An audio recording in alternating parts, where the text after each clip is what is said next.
Bonsoir à toutes et à tous. Merci de nous suivre sur DTV, les titres de ce journal.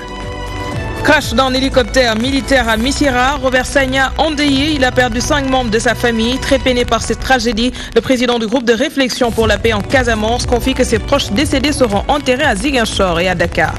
Retraite des enseignants du supérieur, syndicalistes et État s'accordent sur la question. Ils ont également trouvé un consensus sur les indemnités de logement. Un comité du dialogue social de l'enseignement supérieur sera mis sur pied pour assurer le suivi.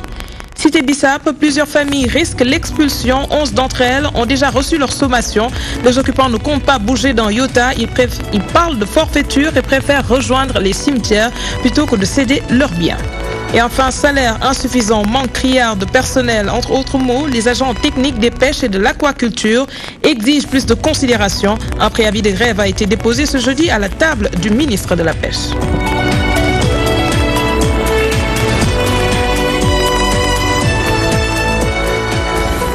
8 personnes ont perdu la vie dans le crash d'un hélicoptère militaire à Missira, localité située dans le département de Foundiougne, dans la région de Fatick. On dénombre également de nombreux blessés. Robert Sagna a perdu des parents dans ce drame. Le président du groupe de réflexion pour la paix en Casamance confie avoir reçu l'appel du président de la République.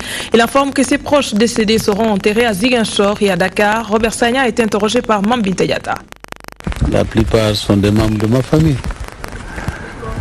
Je peux compter notamment 2 de mes beaux-frères, c'est-à-dire 2 des maris de 2 de mes sœurs qui ont péri dans l'accident.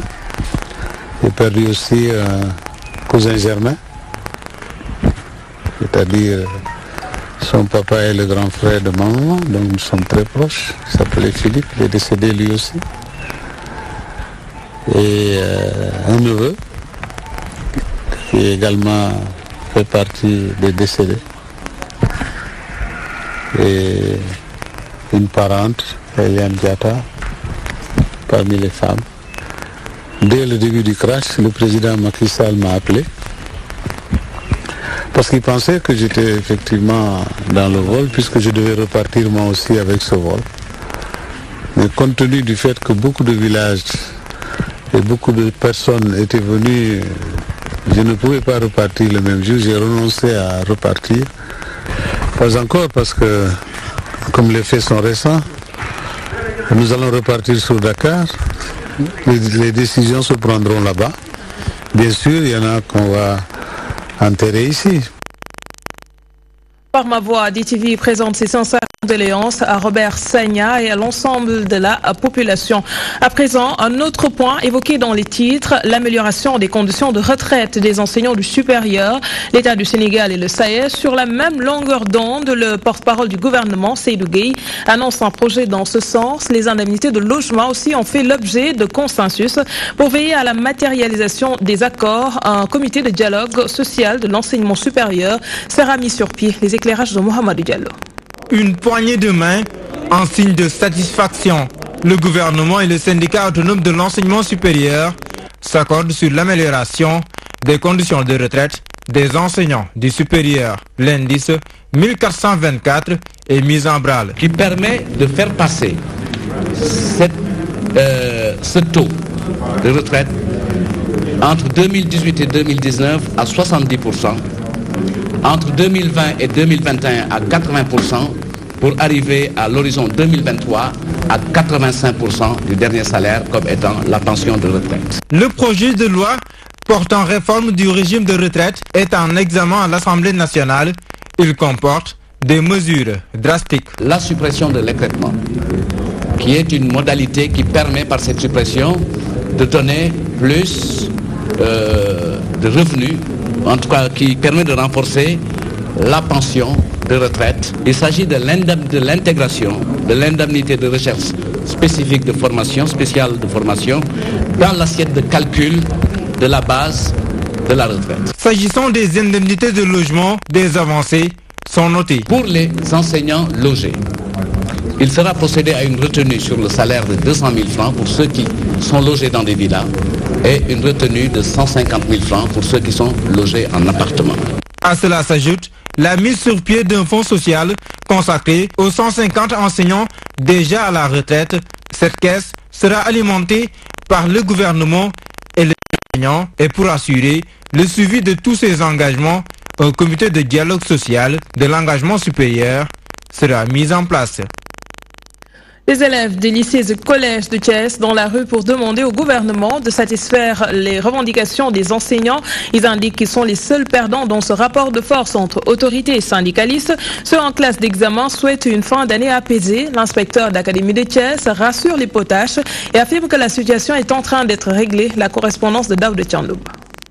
La crise scolaire vit actuellement une accentuation exponentielle inquiétante. En effet, à Limoges, des enseignants, les élèves des lycées et collèges de Thiès sont entrés en action pour soutenir les professionnels de l'éducation clé en main, mais aussi et surtout la rétention des notes qui les prive des compétitions de prescription dans les universités étrangères.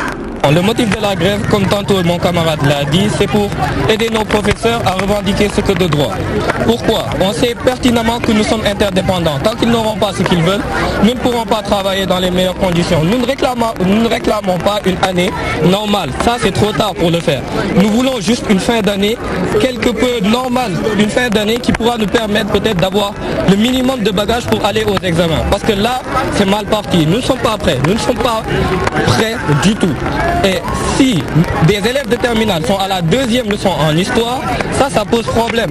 L'État ne regarde pas, il ne regarde pas les lycées, il ne regarde pas le public, leurs enfants ne sont pas dans le public et ils sont loin de la réalité sénégalaise. Ils sont dans leur sofa à admirer la télé et ils nous connaissent pas. Le directeur de l'académie apprécie à sa juste valeur l'approche pacifique dont on fait montre les apprenants et atteste que les autorités sont conscientes de la situation. J'ai développé en leur disant qu'il faut, au-delà même de ce sens des responsabilités, développer toutes les valeurs cardinales qui peuvent faire de l'homme ce qu'il doit être et du citoyen ce qu'il doit être demain pour pouvoir participer au développement de son pays. Ils m'ont posé la question de la grève des enseignants. Je leur ai dit que les autorités que nous sommes et les autorités nationales sont conscientes de la situation et je suis sûr, évidemment, qu'on va trouver une solution pour qu'ils puissent faire leurs cours, faire les examens. Ces élèves souhaitent la fin de ce conflit entre syndicats, enseignants et gouvernants pour retourner dans les classes leur temple de savoir. Alors à la cité Bissap, plusieurs familles ont été expropriées. Elles avaient reçu des sommations leur stipulant qu'elles devaient quitter les lieux au plus vite. D'autres sont sur la ligne de mire de l'autorité administrative, ce qui n'est pas du goût des occupants. La famille Dioum serait le nouveau maître des lieux. Ces familles parlent de forfaiture et soutiennent avoir été dépossédés de leurs biens. Ces membres alertent le président Macky Sall pour qu'il résolve cette situation dans les meilleurs délais. On en parle avec Djibissa Johnny. Au cercueil, pas pour des funérailles, mais plutôt pour exprimer leur ferme opposition à quitter les lieux.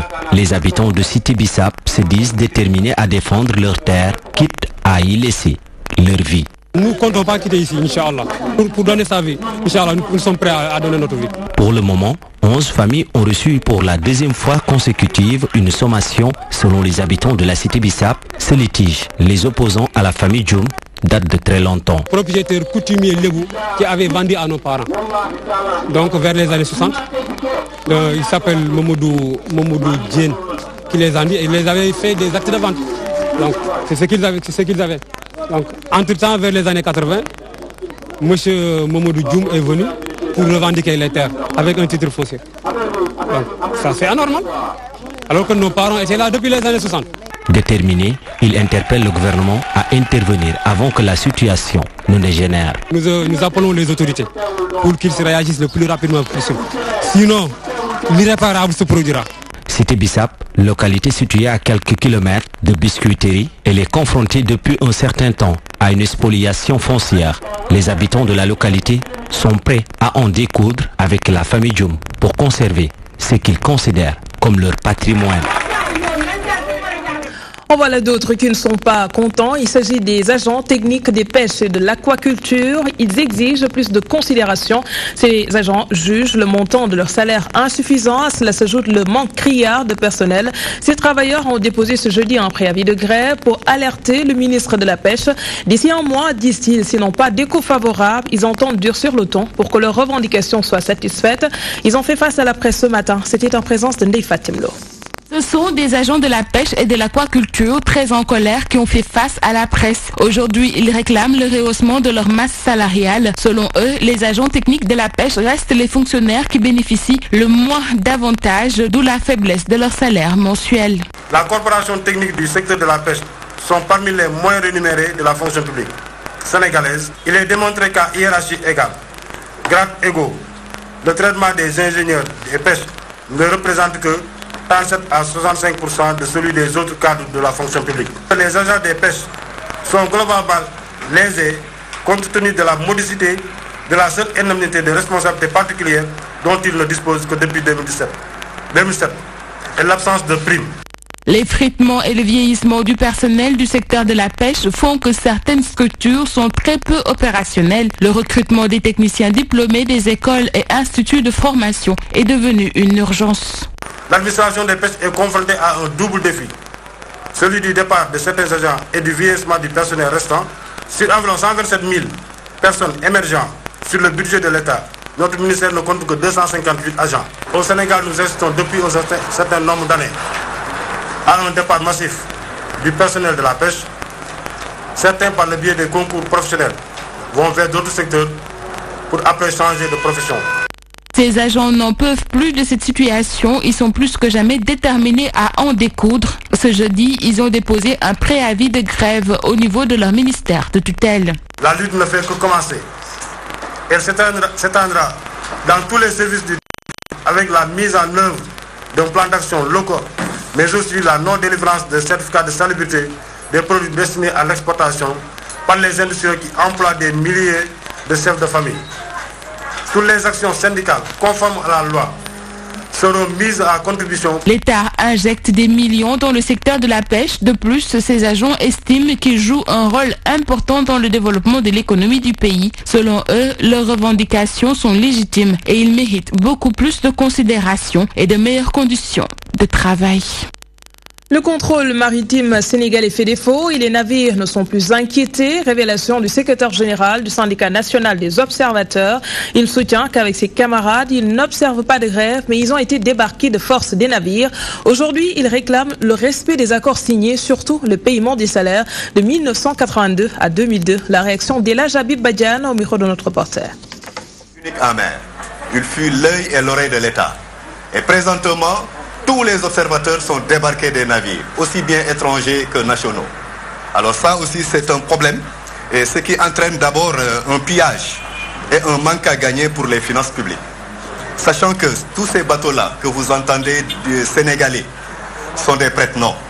Donc c'est des pavillons de complaisance. D'abord, nous exigeons que l'État respecte ses engagements en payant les arriérés de salaire des observateurs de 82 à 2002. C'est un dossier bouclé qui n'attend que la liquidation, n'est-ce pas? Et pour permettre à certains qui sont déjà partis à la retraite de pouvoir bénéficier de leur pension à la retraite normale. Parce que dans la manne financière, il y a une partie qui devrait être déposée au niveau de l'IPRES. À bord, dans la mer, vos navires ne sont pas bien contrôlés. Et s'il ne s'agit que le VMS, vraiment il faudra prendre votre mal en patience. Parce que le VMS est très limité. Ce que fait le bateau, les infractions sont techniques. Le navire, il a des options par rapport au filet. Mais le filet, il peut être truqué. Il y a le lassage, il y a le plaquage, il y a les herses, il y a beaucoup de choses.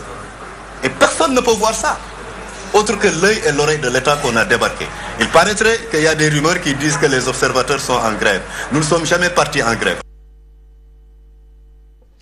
Restons du côté du littoral. À Kayar, justement, le littoral est source de toutes les convoitises. Des délinquants agressent sauvagement le domaine maritime sénégalais. Affirmation du président de la commission aménagement du territoire, Abdoulaye Sow, confie qu'ils ont collecté 40 signatures auprès des conseillers, ce qui leur a permis de convoquer une assemblée générale extraordinaire. Il ajoute qu'une citation directe a été servie à l'adjoint du président du conseil départemental de Thiès, Yankoba Diatara.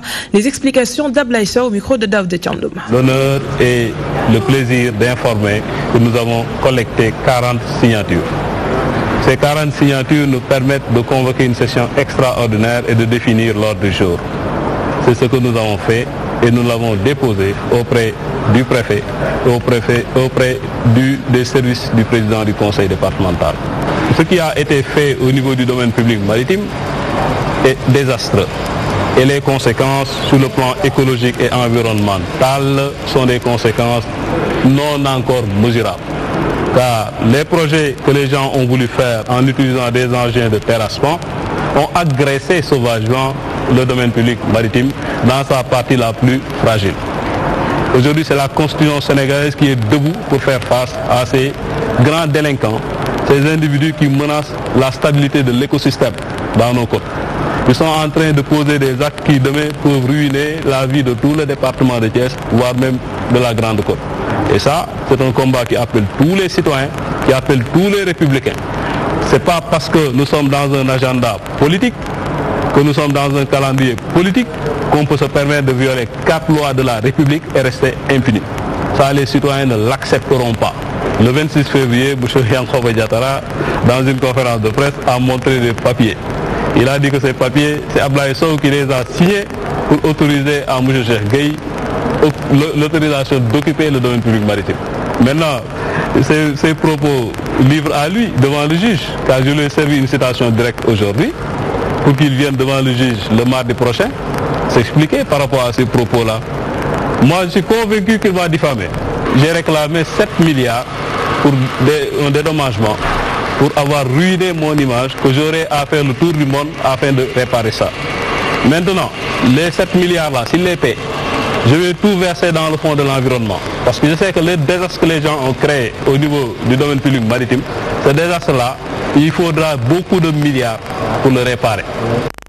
Intéressons-nous au Salon international des industries et techniques agroalimentaires. Une convention entre l'interprofession avicole du Sénégal et l'association d'entreprises françaises spécialisées en aviculture a été paraphée ce jeudi.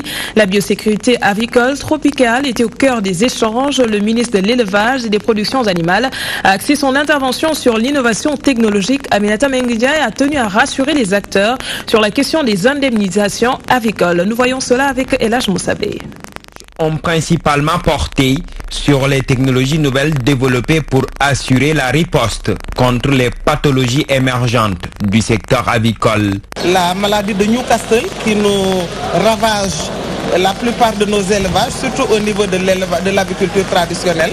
Donc on a tout intérêt à discuter de ces questions avec des sachants, donc qui puissent travailler demain même, parce que nous l'avons annoncé, avec l'ISRA, avec l'École interétat des sciences et médecine vétérinaire pour trouver vraiment des solutions à ces problèmes. Rendez-vous biennal, le SIAGRA a servi de tribune aux éleveurs pour exposer leurs préoccupations concernant l'indemnisation en temps de ravage. Sur toutes ces questions, en tout cas, on a essayé de leur apporter les réponses nécessaires parce que, comme vous le savez, nous avons la Compagnie nationale d'assurance agricole qui a un outil pour ce qui concerne donc l'élevage, pour ce qui concerne l'aviculture et pour tous les autres types d'élevage. Nous travaillons déjà donc avec la Compagnie nationale et nous allons avec l'interprofession de l'aviculture, parce que c'est aujourd'hui dans le secteur de l'élevage l'une des seules interprofessions qui a pu se mettre en place. Au niveau de l'élevage porcin, on est en train également, il y a un groupe d'initiative pour la mise en place de l'interprofession. C'est la même chose également pour la filière laitière.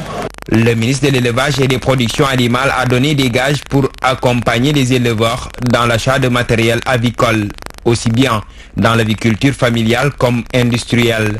Et il a notamment renseigné sur le levier de croissance avec l'atteinte de 600 millions de produits récemment. Ce 15 mars, une date dédiée aux consommateurs, occasion pour le Forum des jeunes consommateurs du Sénégal de faire des propositions à l'État. Parmi celles-ci, l'orientation des actions vers une politique économique sociale des jeunes. Le FOJCOSEN invite aussi la population à promouvoir le consommé local et sur la hausse du prix de l'oignon. Ces consuméristes ne partagent pas la position de certains producteurs. Entre autres points évoqués devant Pape Ousmane Cissé. La situation économique du pays passée en revue par le Forum des jeunes consommateurs du Sénégal. Ces acteurs disent être en phase avec le gouvernement sur le taux de croissance du pays estimé à 7,2%. Nous, FOJCOSEN, nous pensons que l'économie sénégalaise est sur la bonne voie, contrairement à ce que pensent les Sénégalais. Le taux de croissance est évalué d'une manière générale, mais malgré les bonnes performances du Sénégal, nous reconnaissons qu'il y a beaucoup de secteurs à améliorer. Concernant la hausse du prix de l'oignon, le FOJCOSEN déplore la démarche entreprise par les producteurs. On note des problèmes dans la phase de transition. Les producteurs y profitent souvent pour augmenter les prix. Il revient donc au service du commerce d'assurer le suivi de la vente de l'oignon. La promotion de la culture du patriotisme économique, l'unique solution pour vendre le Made in Sénégal, le FOJCOSEN promeut une politique économique sociale des jeunes. Il y a entre autres la problématique de l'emploi des jeunes, la promotion de l'habitat, la formation professionnelle et l'accès au financement pour ne citer que cela. Nous proposons à l'État du Sénégal de veiller à la promotion sociale de ces jeunes. Un modèle économique et social pour les jeunes. Parce que la journée dédiée aux consommateurs célébrée le 15 mars de chaque année, occasion pour ces consuméristes d'apporter des propositions au niveau du secteur de l'économie. Ils entendent saisir le chef de l'État pour le dépôt de leur plaidoyer. Direction Touba, Idrissa Seck boucle un périple de 6 jours dans le département de Mbacké. Le marabout politicien Serigne Modou Bara Dolly a rappelé au patron du parti Rewmi ses dérives et son arrogance envers la cité religieuse. Il invite à arrêter de narguer la communauté mouride après l'avoir combattu lorsqu'il était Premier ministre en réponse à ses multiples attaques. Modou Bara Dolly appelle ses camarades à l'unité autour d'un même objectif, la réélection du président Macky Sall au premier tour. Et sur les images que vous voyez, son porte-parole Bassirou Gueye. Des images signées Elhadj Modou Gueye. À Mbour, les jeunes du parti Rewmi ont vivement critiqué la gestion des deniers publics par le régime en place. Pour les proches d'Idrissa Seck, le Sénégal subit une pression financière. Conséquence, le pays est endetté et le gouvernement peine à payer les salaires. Les jeunes réumistes mettaient en place leur bureau départemental. Nous rejoignons Mamadou Diop. Suivant les pas de leur mentor Idrissa Seck, les jeunes du parti Rewmi du département de Mbour sont à leur tour montés au créneau pour dénoncer la gestion du pays qu'ils jugent chaotique. Vous savez, tout ce que nous avons constaté dans ce pays, c'est que Macky Sall a endetté lourdement le Sénégal. La dette du Sénégal en 2012, lorsqu'il prenait le pouvoir, était de 2741 milliards. Et les projections ont tablé cette dette-là à 6420 milliards en fin 2018. Ce qui signifie que Macky Sall s'est endetté plus que Senghor, Diouf et Wade réunis. Pour eux, le Sénégal est sous pression financière. Conséquence, le gouvernement n'a plus les moyens de payer correctement les salaires. Depuis un certain temps, nous avons constaté au sein de Rewmi et dans les chapelles politiques aussi que le Sénégal vit une pression de trésorerie. Macky Sall n'est pas capable de payer les salaires des enseignants, ce qui explique d'ailleurs leur mouvement d'humeur. Le Sénégal a dépassé ses ressources extérieures de plus de 200 milliards. C'est pourquoi l'État peine même à payer les enseignants. Modou Gueye et ses camarades qui ont vigoureusement critiqué la gestion de notre pays par l'actuel régime ont profité de leur face-à-face avec la presse pour dénoncer la gestion à 2 vitesses concernant les dossiers des organes de contrôle. Mais ce que nous avons constaté dans son magistère, c'est des détournements manifestes de fonds, des directeurs généraux qui dilapident les fonds publics sans pour autant que ces derniers ne soient inquiétés. Ce que nous constatons, c'est que Macky Sall foule au pied les règles primaires de gestion des finances publiques en adoptant un comportement inacceptable à l'égard des Sénégalais. Ceux qui sont épinglés par ce rapport-là doivent être sanctionnés à la hauteur des fautes commises.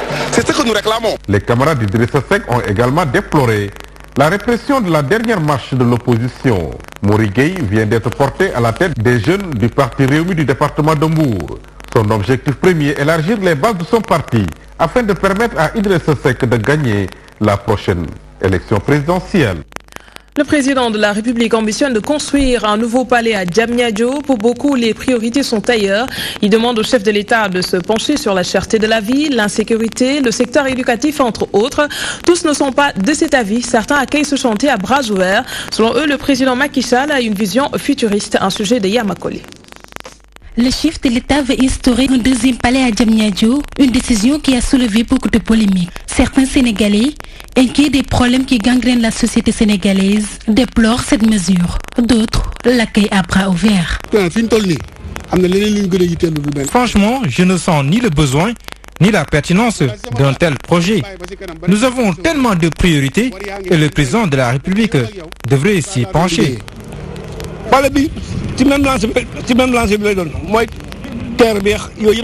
Le développement a ses exigences et figurez-vous bien que nous parlons du pôle urbain de Diamniadio.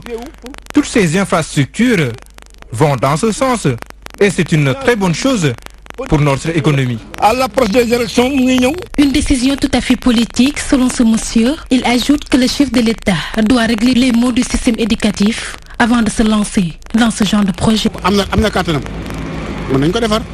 Sincèrement, je n'y vois aucun inconvénient. Pour beaucoup, le chef de l'État ne fait que jouer sa partition pour le développement du pays. D'autres estiment qu'il y a des choses plus importantes que l'État doit résoudre. Dès lors, il lance un appel au gouvernement afin qu'il leur accorde plus de considération. La dernière page de ce journal consacré au rappel à Dieu de Serigne Cheikh Ahmed Tidiane Sy Al Maktoum. L'an 1, commémoré ce 15 mars, celui qui fut khalife général des Tidjanes était un érudit à la sagesse légendaire. Des prêcheurs louent les qualités du saint homme. Ils exhortent la population à s'inspirer des enseignements du guide religieux. Selon eux, les sermons de Serigne Cheikh sont toujours d'actualité. Un hommage qu'ils lui ont rendu dans cet élément de Mansour Samb.